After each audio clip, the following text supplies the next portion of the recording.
talk about the next football season. The odds are out, and the odds have changed, actually, on who's going to win this Superb Owl. And I know this is very early in the game, and we have no clue what any team is going to look like, literally. There might be players that want to get the fuck off their team after they see what their team does in the entire free agency period before the deadline. And nowadays, players can force themselves out of teams. The Bills are the favorite at plus 700, ending their season in a fashion that we'll all remember forever. Josh Allen wheeling and dealing, slicing and dicing, throwing dimes time after time against the Kansas City Chiefs in the home of the Chiefs.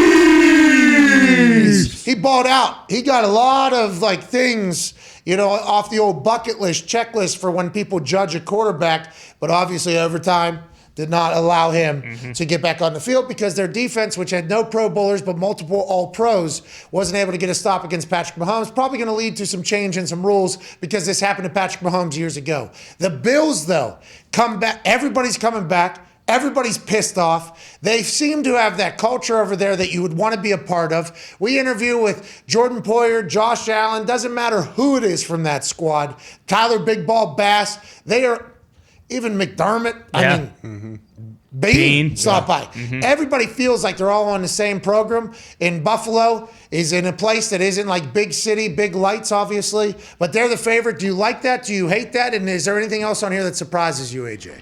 I like that. I understand them putting the Bills with the best odds. It does make sense with how good they actually can be. And, I think when you look at the Bills, you think this team is going to be very good for a long time. I think you hit it no matter who we have on from the Bills, they all seem to love each other. They seem to have a great time in there, and they seem to work their asses off, and they take a lot of pride in it. That's why I would feel pretty good about that. I was more going towards the column all the way to my right, all the worst odds, and trying to say, is there a team in there you could take a flyer on and make a bet that really does have a chance to win it all? Well, and then you think about the Bengals winning 4 games and seeming to be inevitably dead, and then they go on to make the Super Bowl, not win the Super Bowl. It gives all those teams way over their hope. I would like to see where Cincinnati was in this 1 year ago.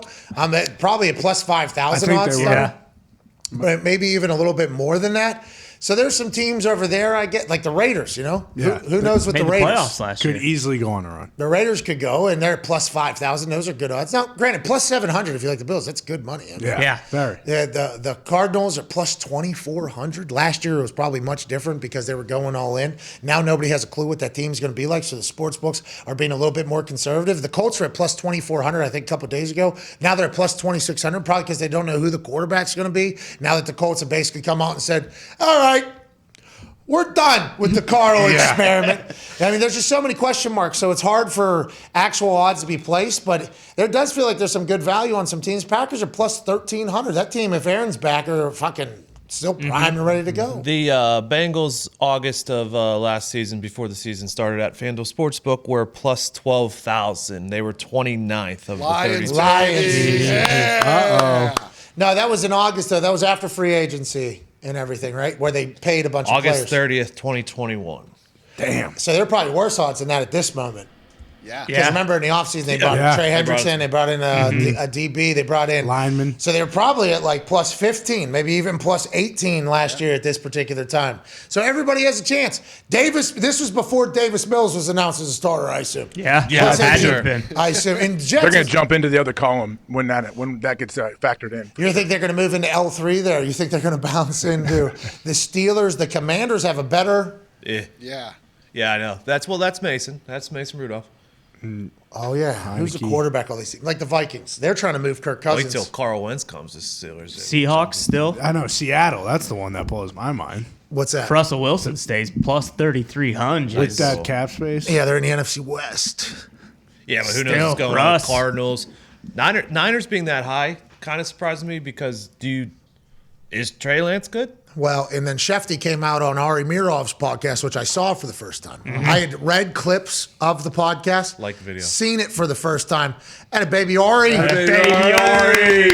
At My Sports Update, Pro Football Focus entity, news accruer and distributor on the internet for us, NFL News.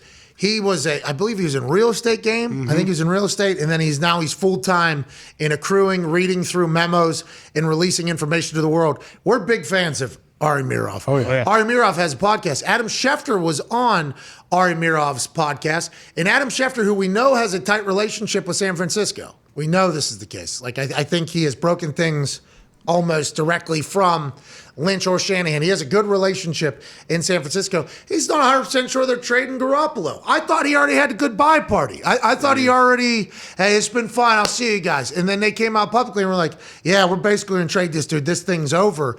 Now, if Schefter's saying that, there has to be some weight to it.